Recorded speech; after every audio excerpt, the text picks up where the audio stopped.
It was just past midnight when I found myself standing on my mother's porch, shivering under the desert sky. The air in Mesa, Arizona, carried the scent of dust and distant mesquite smoke. I had driven there without shoes, without a plan, and without the man I had once promised forever to. My hands trembled as I knocked. When the door opened, my mother's face appeared in the warm light, and I collapsed into her arms. That night was the moment my story changed. And if you're listening, maybe my story can give you courage too. My name is Rachel. I'm 28 years old, and once upon a time I believed in fairy tales. When I met Daniel, he was charming, almost too charming. He managed a local auto shop, always smelled faintly of cologne and motor oil, and had a smile that could make strangers trust him instantly. My friends teased that I'd found the perfect fixer. At first, he really was. He fixed my car, fixed my broken confidence after an old breakup, and even fixed dinner on the nights I came home late from work. We married in the spring, under a sky painted with pink blossoms. My father's land, 30 acres on the edge of town, was promised to me as my inheritance.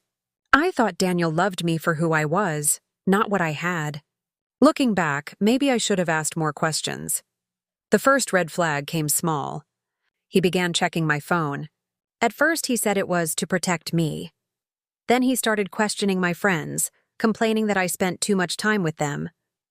When I raised concerns, he laughed it off, saying, "That's what husbands do, take care of their wives." But taking care slowly turned into controlling. By year 2, Daniel had a new hobby, gambling at late-night poker games. He would come home with pockets empty and eyes blazing. Sometimes he was sweet, sometimes sharp-tongued. I convinced myself it was stress. I told myself marriage meant compromise. Then came the messages. Hidden at first, but eventually flashing across his phone when he left it on the counter. A woman named Carla.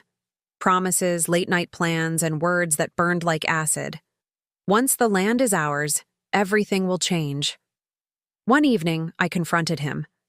I had screenshots printed neatly in a folder. My heart hammered as I placed them on the kitchen table. "Daniel, who is she?" I whispered. His face changed. Gone was the charm.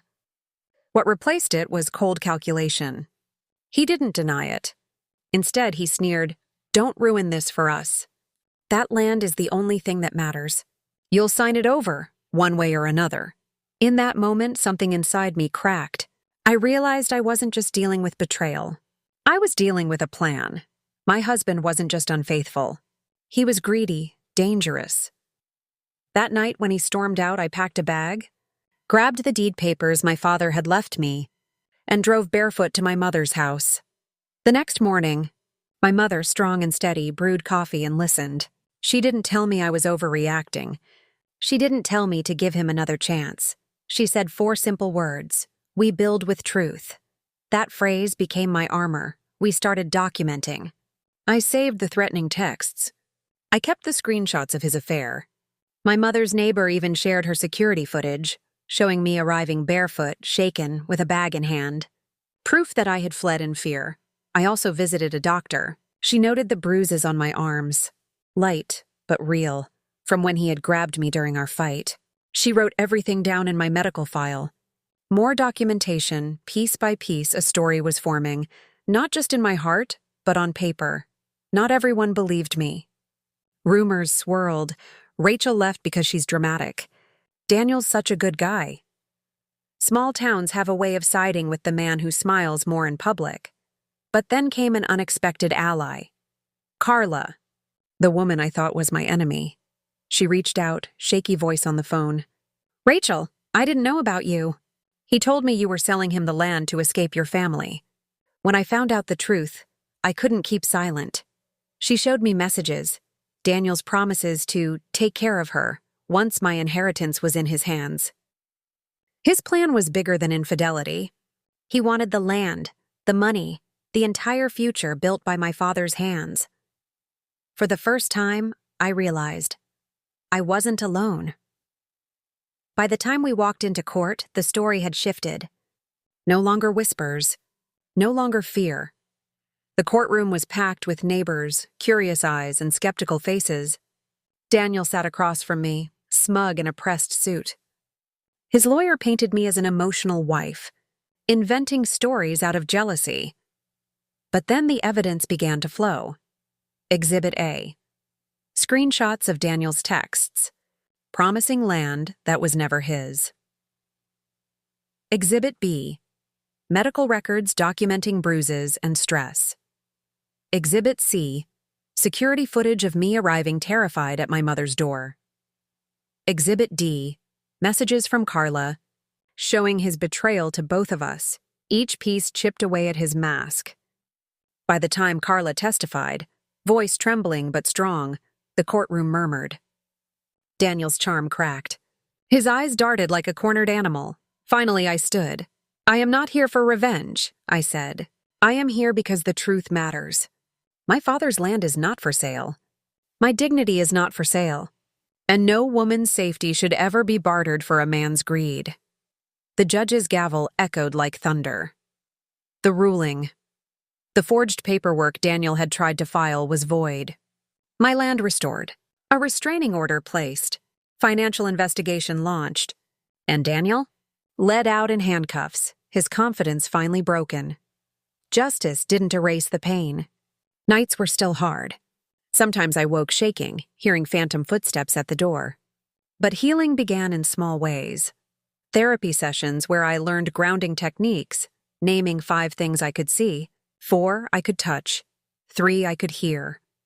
Walks under the Arizona sun, where I finally breathed without fear. And laughter, soft at first, then stronger, returning when I cooked dinner with my mom, or when Carla, now strangely a friend, came by with coffee. Life didn't return to what it was, but it moved forward. And sometimes that's enough. If you're listening, maybe you've seen shadows of your own story in mine. So let me share what helped me. Document everything. Photos, texts, medical notes, receipts. Truth leaves a trail. Seek support. Friends, neighbors, even unexpected people can become allies. Don't carry it alone. Know your rights. Property records, restraining orders, legal aid. They exist to protect you. Protect your peace. Therapy, support groups, journaling, it's not weakness. It's survival. Remember your worth. You are not what someone says about you. You are not the rumors whispered in diners. You are the choices you make to stand tall again. Looking back, I don't see myself as a victim. I see myself as a woman who learned that silence feeds lies. But truth, even slow, even heavy, builds freedom. If this story resonated with you, share it. Leave a comment with your city. Maybe someone else reading it will feel less alone. And if you ever doubt it, remember, justice isn't always quick, but it does come when you stand in truth.